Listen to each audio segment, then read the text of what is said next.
Down in old Kentucky, where horseshoes are lucky, there's a village smithy standing under the chestnut tree. Hear the hammer knocking, see the anvil rocking.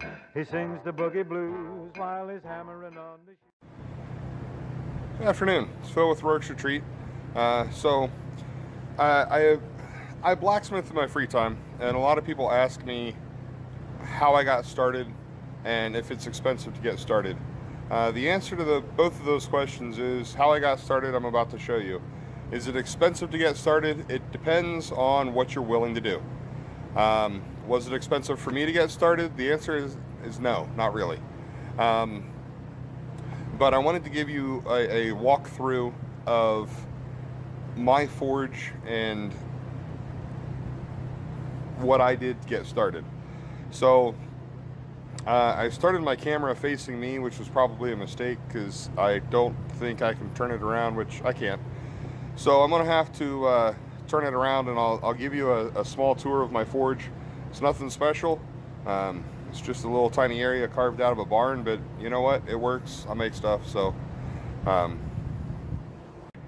My forge is very simply a 55-gallon drum.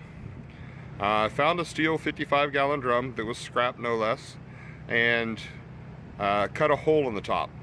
What I use for my fire pot is a brake rotor. It happens to be a brake rotor from a Ford F-250 pickup truck. There's the brake rotor right there. You see my fire going in there.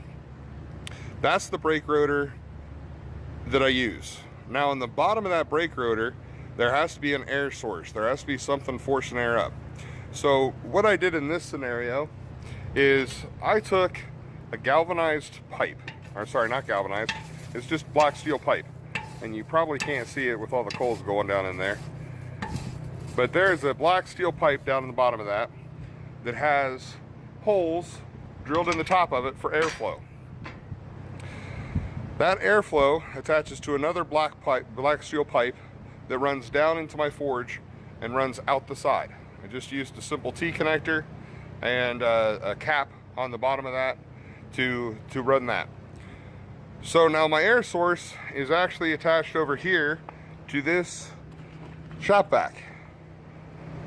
That shop vac I put on a rheostat right there so I can dim the lights down, dim the lights, yeah, because you know I need light when I forge.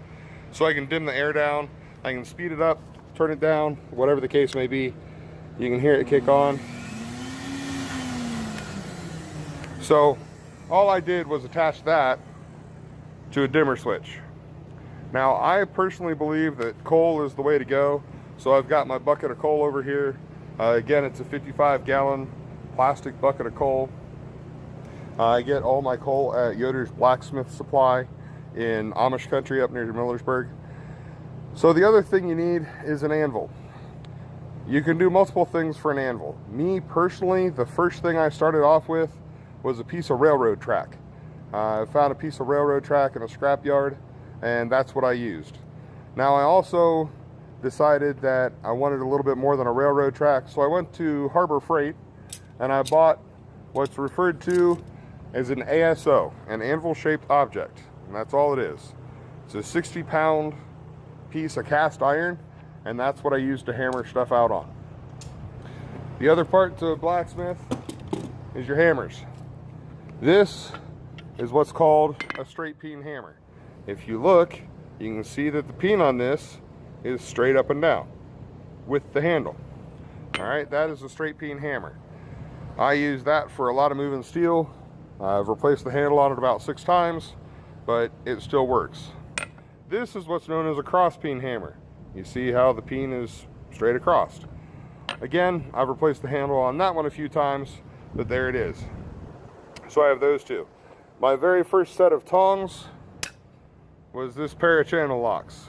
I upgraded from channel locks to vice grips, and from vice grips, my family members were kind enough to buy me a pair of wolf jaw tongs. These are wolf jaw tongs. Inside the tongs, there's a little groove you can hold round, you can hold square, doesn't matter. Wolf jaw tongs, I got those, I believe, from Blacksmith Depot. Sorry, Centaur Forge. They ordered them for me off Centaur Forge. So those are a pair of tongs that are good to have.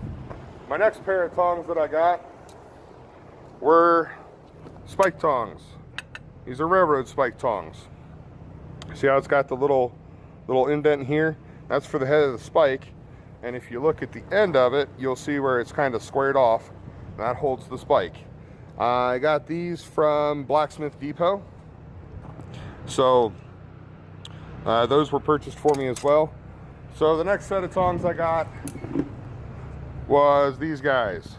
These are what's called flat bit tongs. Again, I got these from Blacksmith Depot, and they open up to hold flat pieces of steel. So that's a tour of my forge.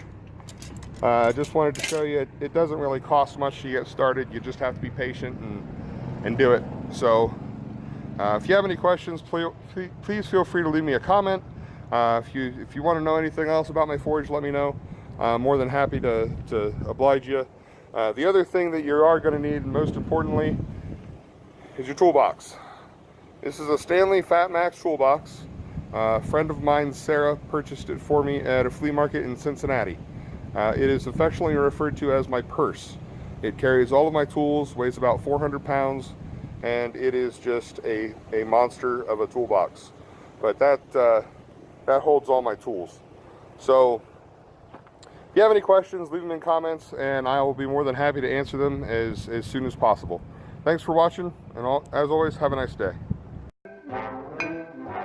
Down in old Kentucky, where horseshoes are lucky, there's a village smithy standing under the chestnut tree. Hear the hammer knocking, see the anvil rocking. He sings the boogie blues while he's hammering on the